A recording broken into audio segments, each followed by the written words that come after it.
in Europe some years ago, in an asylum, a sanitarium, a test was set forth to determine whether someone was sane enough to be set free from the sanitarium, whether they had gotten enough intellectual stability to be let go. And one of the crude ways that they would determine this was to place the inmate in a janitor's closet.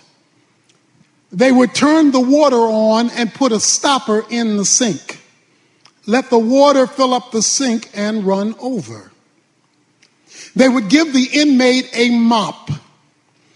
They would tell the inmate to clean up the mess as the water ran over from the sink that had the stopper in it. They would then leave the room for a couple of minutes and leave the inmate alone, whose task it was to mop up the mess. When they came back a couple of minutes later, if the water was still running with the stop in the sink and they were still mopping, they knew that person was not ready to go anywhere, because they did not have the capacity to understand the root of the problem. For hundreds of years, the church in darkness was trying to get people to mop up their sins through effort and merit, through indulgences. The then known Catholic Church, the Universal Church, had descended into a darkness that was engulfing Christianity, so to speak. Martin Luther rose up in 1517, and he came to Wittenberg door and he pulled the stopper out of the sink. He told people, you don't have to keep slinging your mop. You don't have to keep self-effort to make yourself acceptable to God, because acceptance with God is by grace alone. And that one of the five solas led to the Protestant Reformation, of which we are beneficiaries. When a person is in a contest and they win, they get a trophy. When a person is being recognized for an achievement, they get a reward. And when a person goes to work every day, they get a wage. But when you get a wage and you haven't worked, when you get a trophy and you haven't played, when you get an award and you haven't achieved, that's called unmerited favor. And at the heart of grace is unmerited favor. Grace can be defined as the goodness of God to people who do not deserve it, could never earn it, and could never pay back for it. For it is the God of grace that offers his goodness to undeserving mankind. And it was the rediscovery of grace that led to this Reformation, so that people could understand the biblical way to salvation. Grace is all that God is free to do for us, independent of us. According to Romans 11:6, grace is apart from works.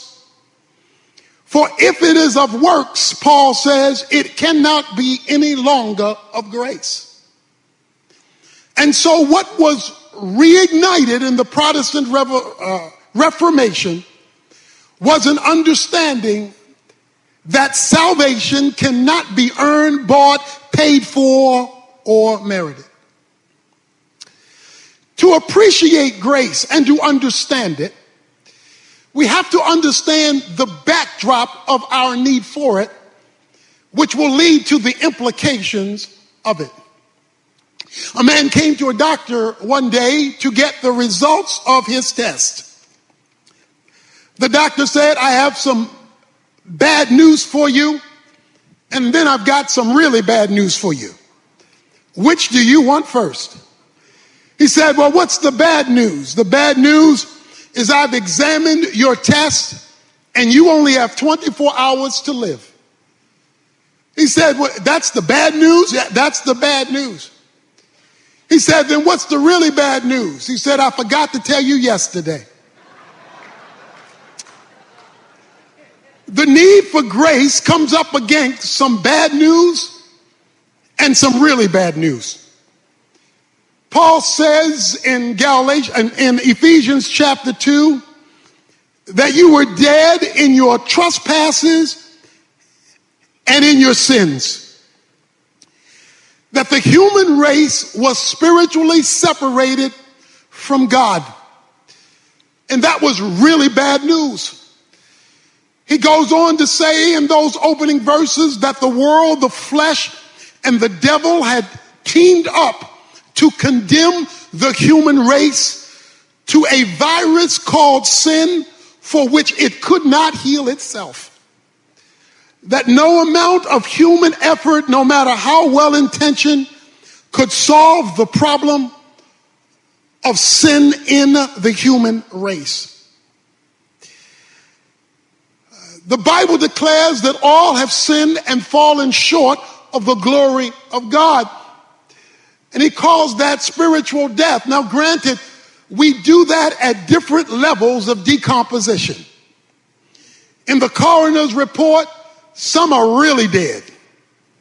Some are sophisticated and dead.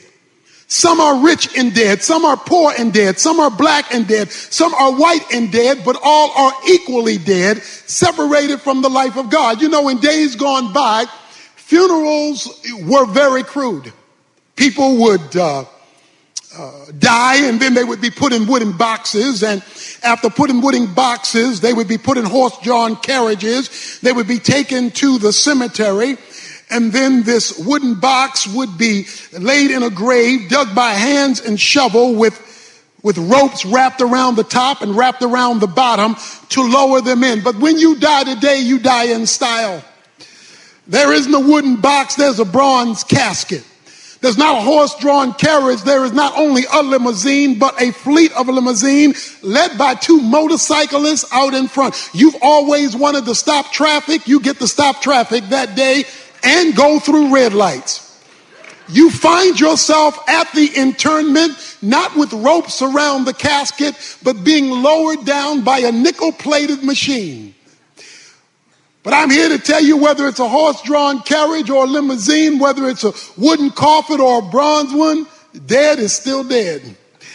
And so while people have different levels of decomposition and different atmospheres around their grave experience, the Bible has declared that all men are equally dead and separated from the life of God. But then Paul goes on in the chapter and introduces two words that can change any situation. But God. He introduces two words that can reverse any scenario. But God. He introduces two words that can open up graves and unhook caskets and dig out dirt and make dead things live again. He says, but God. And then he introduces us to how we got grace. And he throws together some theological terms that is easy to read, but equally easy to miss. Listen to what he says. He says, but God, being rich in mercy, because of his great love with which he loved us, even when we were dead in our transgressions, has made us alive together in Christ. He says that God had to have a discussion among his attributes.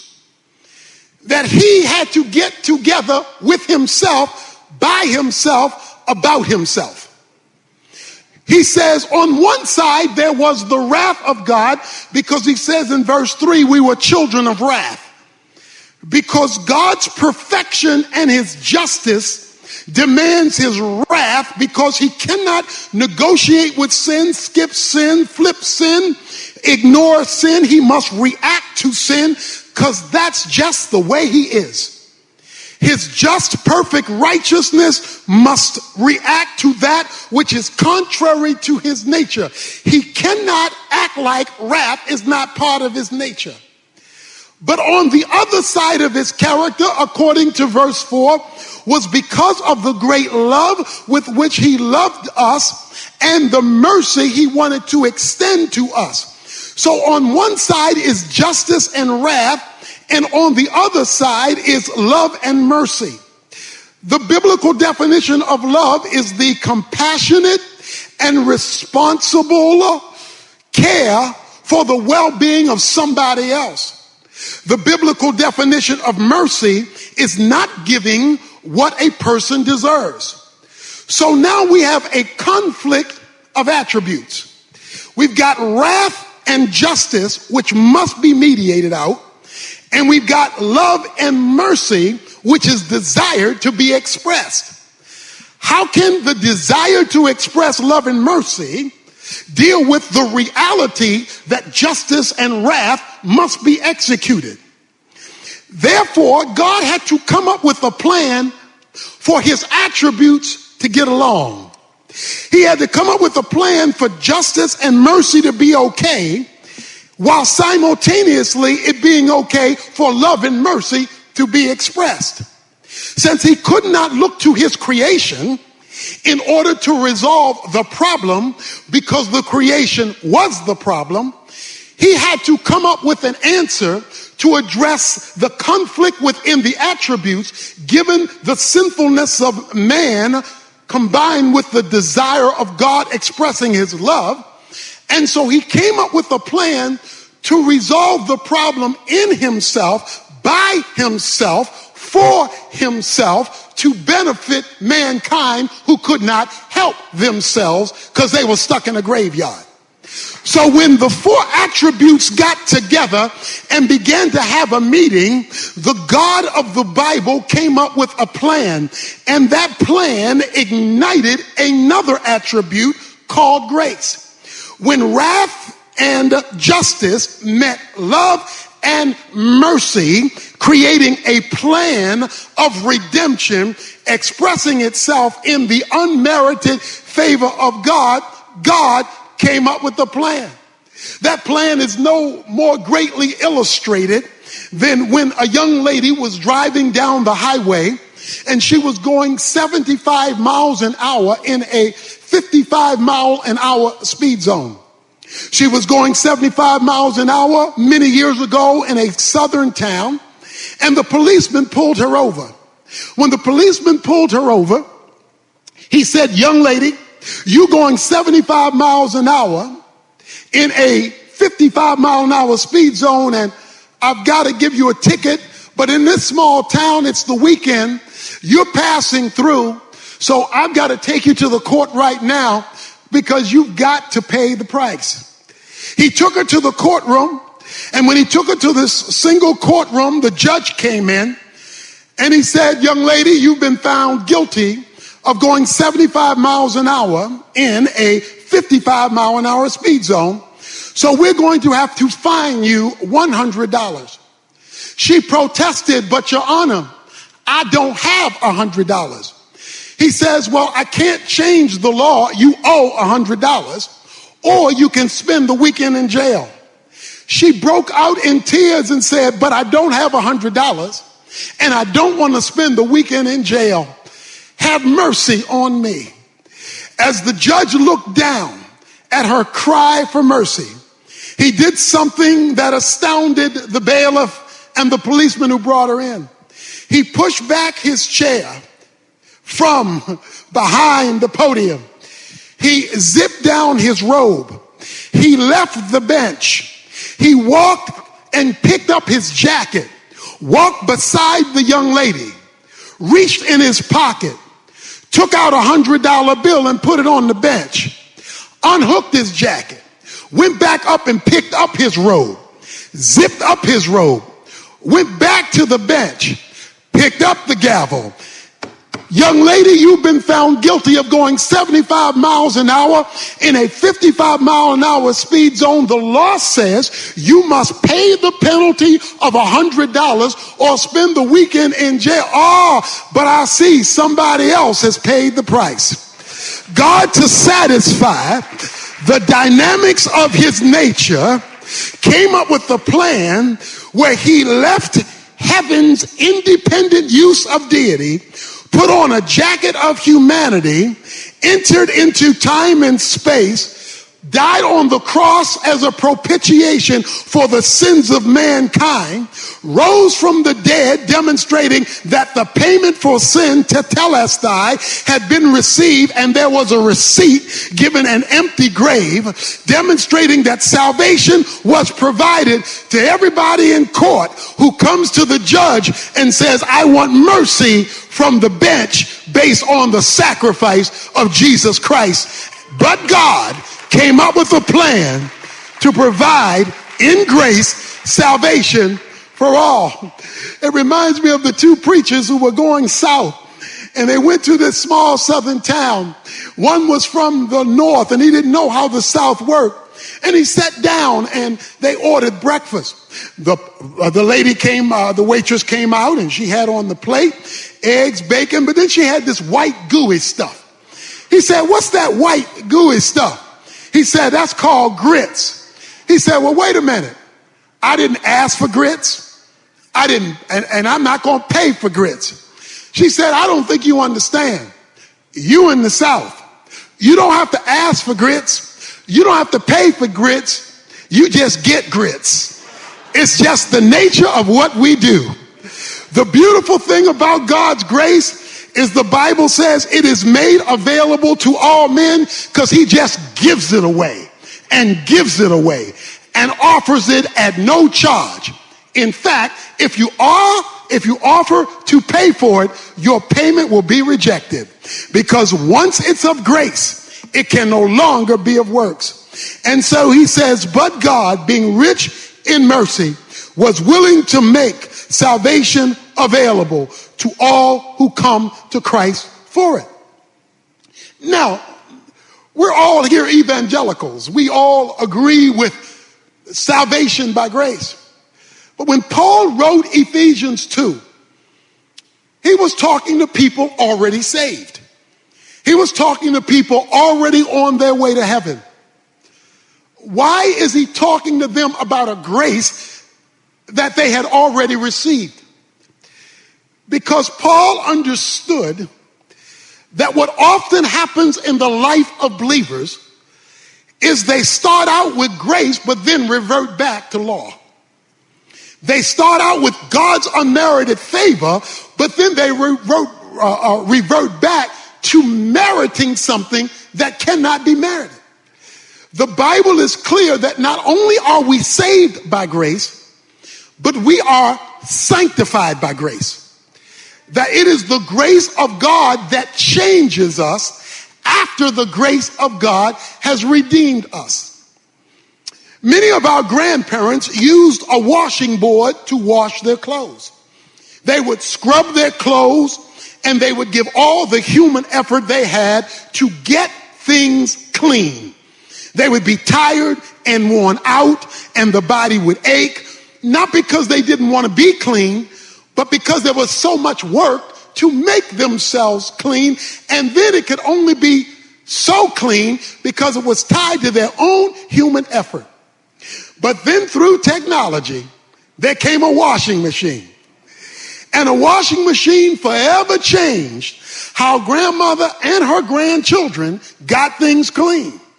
We no longer use a scrubbing board because we have something that has built in it a cleansing mechanism without all the human effort to make it work.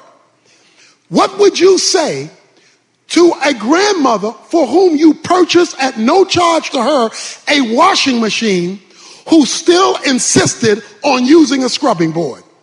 You would tell her she doesn't understand what she has, that what I have given you is much better than what you can pull off on your own. Often what happens in the Christian church is we tell people, let's get saved by grace, but let's get changed by law. When the Bible is clear through the Apostle Paul that once you have grace, you are no longer under law, because what law does is it tells you what's wrong, but it can't make it right. The law is like a mirror you go to in the morning to show you how jacked up you got last night. You go to the mirror and it shows you your hair's out of place, boo-boo is in your eye. You go to the mirror and it lets you know that you a hot mess. But you don't then take the mirror off the wall and wash your face with it. You don't take the mirror off the wall and comb your hair with it, because you know the mirror is only designed to reveal it. It's not designed to fix it. What God has so given us in grace, even after salvation, is a means to fix the very thing that the law condemns. But because we either do not understand grace, do not trust grace, or do not utilize grace, we do not experience the flow of grace. And Paul says in Galatians 5 verses 1 through 4, when you lose sight of what grace is, you fall from grace. And when you fall from grace, you are severed from Christ. So there are evangelical Christians who are cut off from Jesus Christ while they go to church, cut off from Jesus Christ while they have devotions, cut off from Jesus Christ while they sing praises, because they are living lives independently of a relationship with Christ by grace and not by merit. Now, when we understand this, he says in Galatians 2 that this grace that God has provided creates a relocation. Listen to what he says. Paul says, he says that when we were dead, he made us alive together with Christ. He raised us up together with Christ. He seated us together with him in a whole nother location called heavenly places. Now that's a favorite Pauline theological term, heavenly places. Heavenly places is a euphemism for the spiritual realm. In chapter 1 verse 3, he says your blessings are in heavenly places. In chapter 1 verse 20, he says Jesus is seated in heavenly places. In chapter 2 verse 6, he says we are seated with him in heavenly places. In chapter 3 verse 10, he says the church operates with the angels in heavenly places. And in chapter 6 verse 12, he says the demons operate out of heavenly places, because heavenly places is where the action is. Let me put it another way. Everything visible and physical is preceded by something invisible and spiritual. Everything visible and physical is preceded by something invisible and spiritual. So if you want to fix the visible and physical, you've got to address the invisible and spiritual. If you do not address the invisible and spiritual, you will not be able to address the visible and physical, because the visible and physical, which is the result of the invisible and spiritual, emanates from a whole nother realm called heavenly places. The job of grace is to cause us to operate from a whole different atmosphere than the atmosphere we live in. We live down here, but we're to operate from the atmosphere up there if we are to partake of the grace up there that has been disseminated for our responsibilities down here. And it is only when we grab grace at that level. In fact, he goes on to say in verse 7, grace is so spectacular, this thing that the Protestant Reformation got going and that we're still having to learn about, it is so awesome that in the ages to come, that is quadrillion years from now, when I meet you at the corner of Gold Street and Silver Boulevard, he says in the ages to come, God will be manifesting his grace. Translation, you ain't seen nothing yet. Because God is infinite, He is going to expose himself, since there will be no competing sin, so that every day, in fact, there is going to be so much grace in eternity, God is wiping out night so that you don't miss anything. He's going to give you a glorified body that can't get tired. He's going to keep it daylight forever, so that forever all you're going to see is God showing up, showing off. You're going to say, ooh, wow, God, ooh, did you see that? I mean, it's going to be nonstop exposure of infinitude by an infinite God in the ages to come.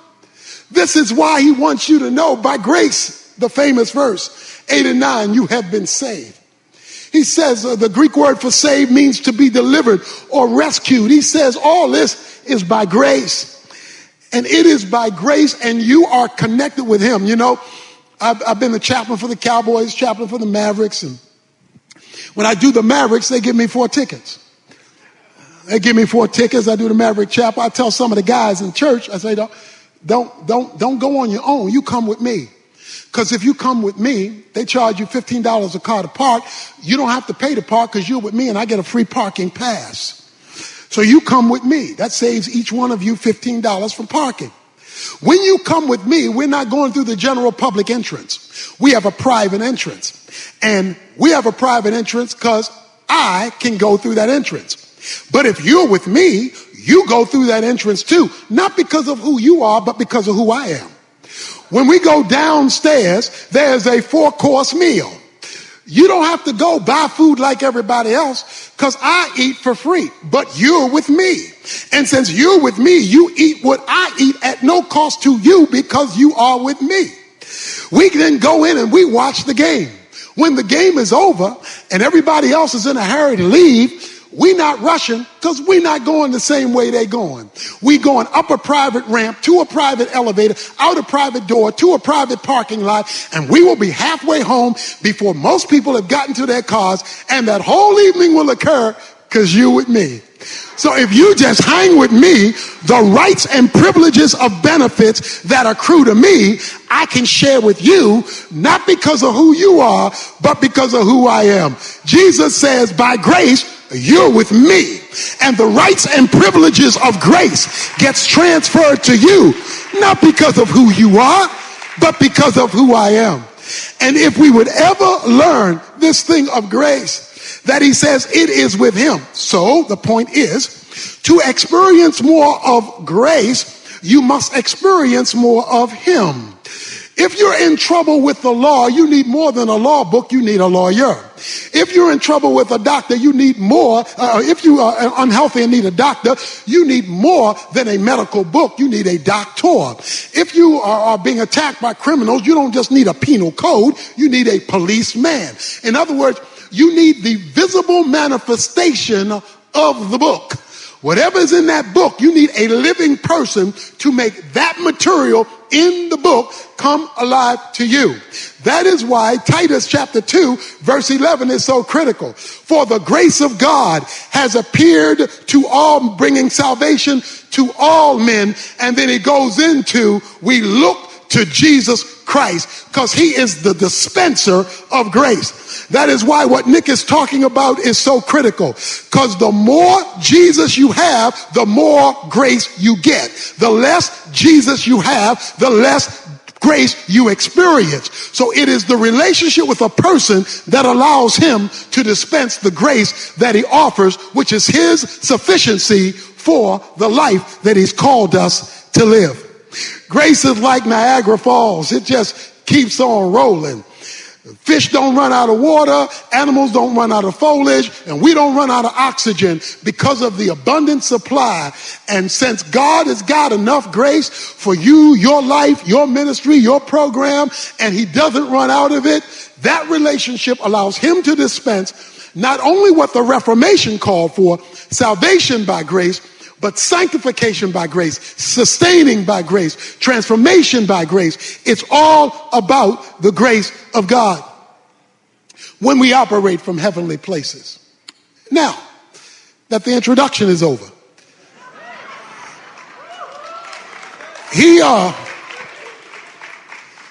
he throws a zinger in here.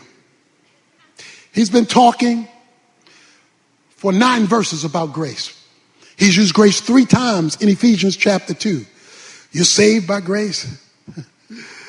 You're sanctified by grace. By grace are you saved, not of works. It cannot be merited.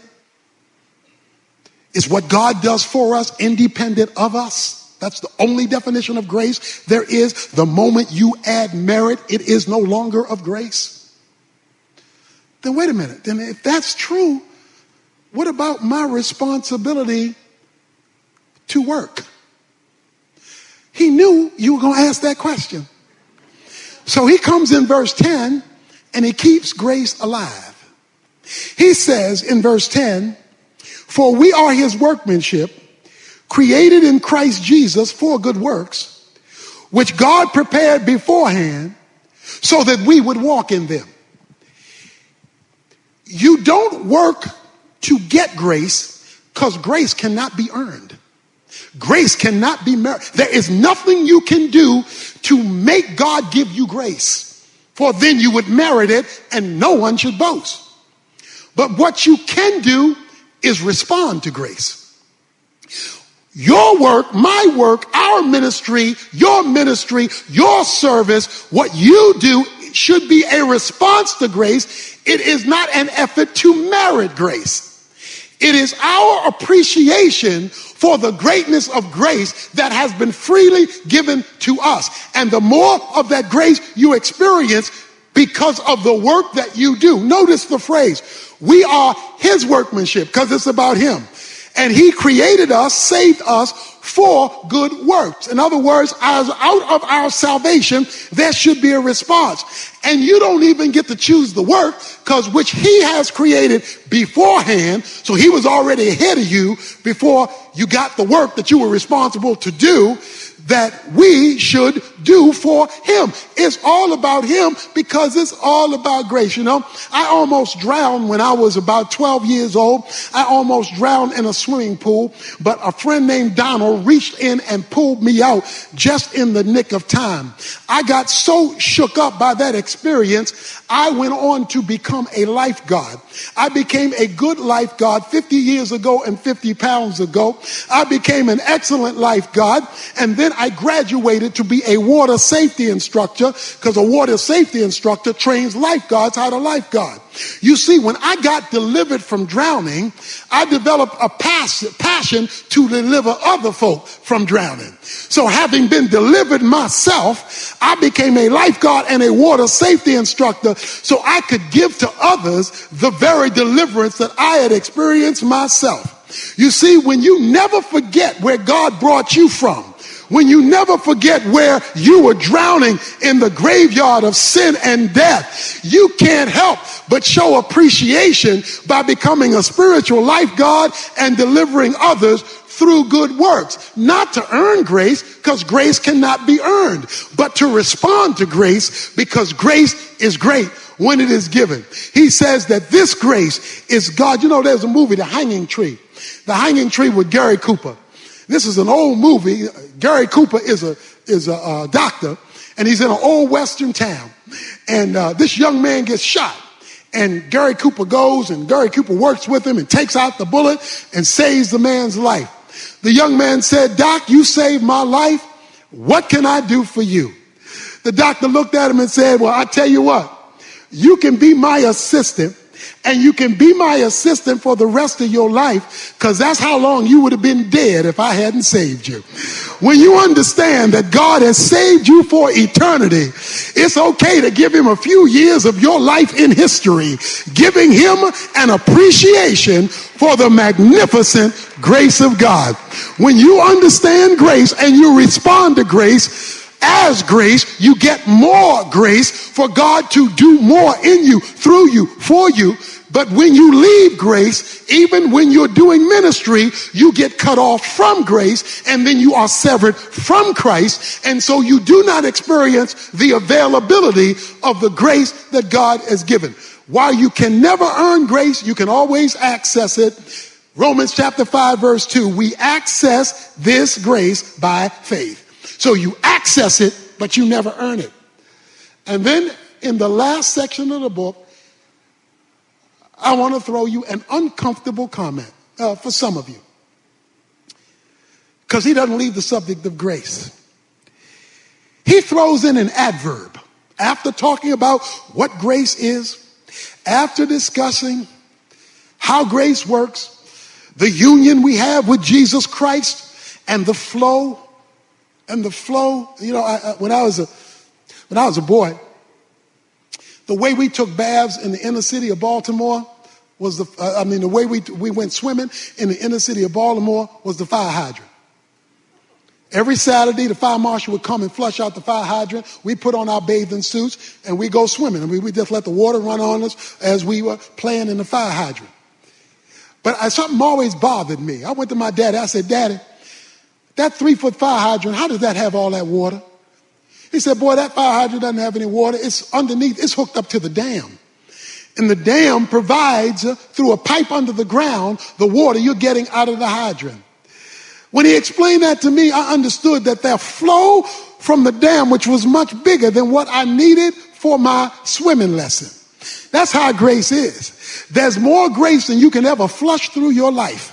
But when you open up that flood and God is able to flow to you and through you, because you are now being of benefit to others, you are now seeing what God can do that only God can do, for which only God deserves the glory. You're merely a hydrant through whom he can flow. And then he says, therefore. Somebody say therefore. Because see, whenever you see therefore, you need to ask what it's there for. Therefore always means in light of what I just said, in light of what I've just talked about, in light of what I just explained. That is, in light of my discussion about grace. And then he gets sensitive. Because he says, in light of what I said, he goes from verse 11 to verse 22, and he says, there should be racial healing in the church. He says, verse 13, but now in Christ Jesus, you who were formerly off have been brought near by the blood of Christ. For he himself is our peace, who has made both groups into one and broke down the barrier of the dividing wall by abolishing in his flesh the enmity which the law of commandments contained in ordinances, that he himself might make two into one new man, thus establishing peace, that they might be reconciled both into one body to God through the cross, and having killed the enmity. Let me put it this way. When grace hasn't gotten big enough and flowed strong enough to bring racial healing, Paul says in chapter 2, you don't understand grace. Because one of the things that the good works of grace will do, verse 10, is in verse 11 through verse 24. It makes the two into one. No longer is there illegitimate division between Jew and Gentile when grace has been understood. Because in the grave, you're just dead. In the grave, it doesn't matter, history, background, culture, color, class. In the grave, you are equally separated from God. In hell, you are equally separated from God. But he made us alive, an understanding of grace. So what this says is that the American church, in the divisions that we've had in history and in the divisions we still have today, don't understand grace. Because Paul says if you understood grace and you were doing good works, then you wouldn't have this division, because the cross brings peace. Whenever my wife makes me a sandwich, it will always be with mayonnaise. I don't eat mustard sandwiches. I am not a mustard guy. I am a mayonnaise guy. Now, mayonnaise has some ingredients that don't get along. Two ingredients in mayonnaise that don't get along is oil and water. Mayonnaise has oil and water. No matter how much you stir it together, push it together, force it together, oil and water are going to go back to their different end zones, because they understand their component parts are not meant to get along. But the reason I can eat mayonnaise is because of a process of emulsification. Emulsification is a process of taking two things that can get along and bringing them together in harmony to create something new, special, and in my case with mayonnaise, tasty. So the reason why I can eat mayonnaise is because introduced to oil and water is egg. And what egg does is egg reaches out to oil, then egg reaches out to water, and I say, no, I know y'all don't like each other. I know y'all weren't raised together. I know y'all come from different backgrounds, but Evans wants some mayonnaise. So what I'm going to do is I'm going to reach over here, and I'm going to reach over there, and even though you don't relate to each other, both of you relate to me. And if I can get you water to relate to me and you oil to relate to me, I'm going to intermix with both of you so that Tony Evans can have a mayonnaise sandwich when it's time to eat. Guess what grace does through the cross of Jesus Christ? It reaches out to the black guy. It reaches out to the white guy. It reaches out to the poor guy. It reaches out to the rich guy. I know y'all come from different backgrounds, different histories, but my cross and the grace dispensed from it can take folk who are divided and bring them back together again. That's what grace does. And when grace is missing, Paul says, there is division in the body. That's why I love the story. And I know I'm out of time, Jerry. I'm winding down. But this is getting good to me. That's why I like the story in Galatians chapter 2. Because Peter is eating ham sandwiches with the Gentiles. Peter's in, because see, he got that thing on the roof in Acts chapter 10 where God told him, don't call unclean what I call clean. And now, he had heard about pork chops, chitlins, and pig feet, but he had never tasted it because that was an unclean animal. But now that he had to go to Cornelius' house, he found out those folk on the other side of the track knew how to cook. And so now in Acts chapter 2 verse 11, he's eating some ham sandwiches with the Gentiles, some pork chops with the Gentiles, some pig feet with the Gentiles, some hog maws with the Gentiles, and some chitlins with the Gentiles. He's just having a pork eating good time. But then, while he's eating with some of his homeboys, some of his boys from the hood showed up. Some of the Jews sent from James showed up and saw their Jewish pastor eating with them people on the other side of the tracks. When he saw that, he said, I can't be with y'all anymore because I might offend my own race. So he got up and went back to the Jews in order not to let them be upset with him, because he was fellowship with these people over here. We got to live with them in heaven, but that don't mean we got to eat with them on earth. So Peter got up, and the mist in the pulpit is a fog in the pew. It says when Peter got up, the rest of the Jews who were with him got up. So they got up too. It goes one step further. It says even Barnabas was carried away by their hypocrisy. Not my boy Barney, anybody but Barney. Barney was born in Cyprus. Cyprus is a Gentile colony. So he was born in Gentiles, went to school with Gentiles, raised with Gentiles, played ball with Gentiles. But that's how bad racism, classism is. It'll make a good man bad. So Barnabas got up and he left too. And they would have gotten away with it except for one thing. Paul wanted some pig feet too. So Paul shows up and Paul says, when I saw what Peter did, I condemned Peter before them all. But guess why?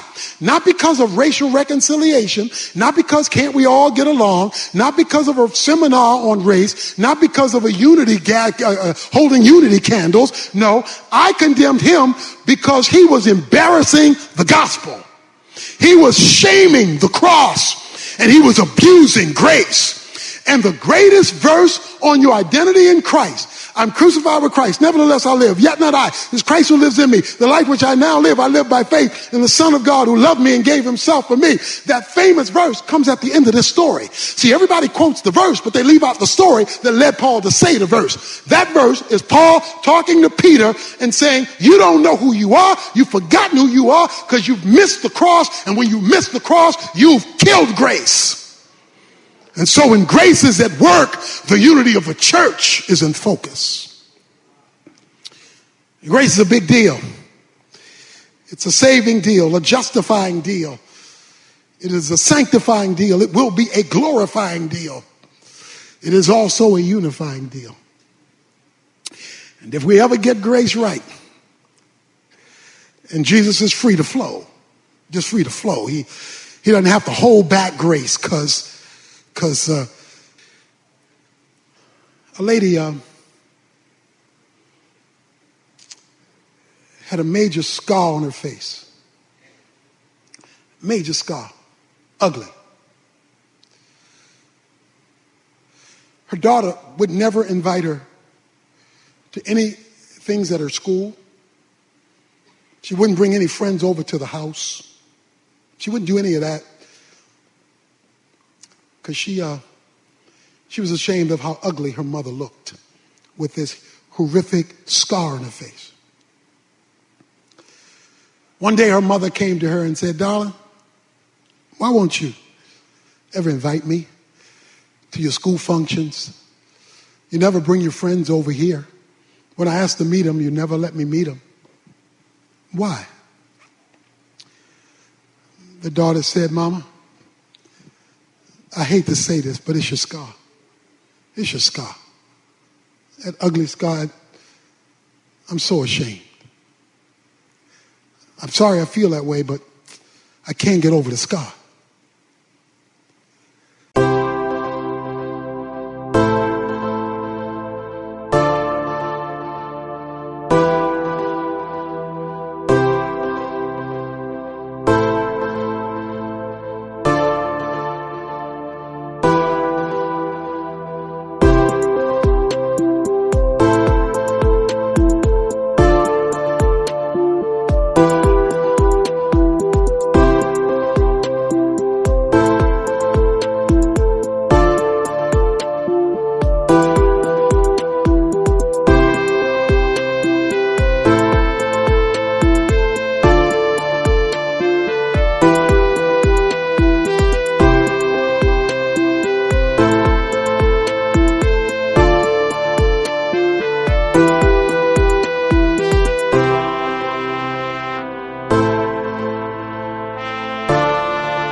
She said, "Son, daughter, have a seat."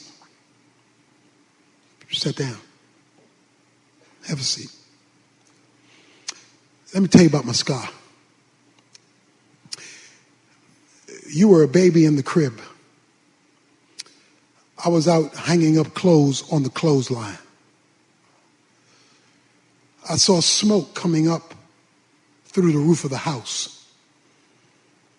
I screamed, "My baby, my baby." And I rushed inside, and the smoke was engulfing my baby's crib. I picked up my baby to run out of the house. As I was getting ready to run out of the house, a beam collapsed and struck me on the side of my face as I threw you through the door. And it burned me. So you have to understand, every time you see this scar, it's a reminder of the price I paid to deliver you. Every time you see this scar and don't want to talk about me to your friends, you just need to remember this scar saved you. Every time you see this scar and you don't invite me to be where you are, I just want you to remember, is this scar. That's the reason why you can go to those events and have these benefits and have your friends. Just don't forget, when you see this scar, it's because I was delivering you.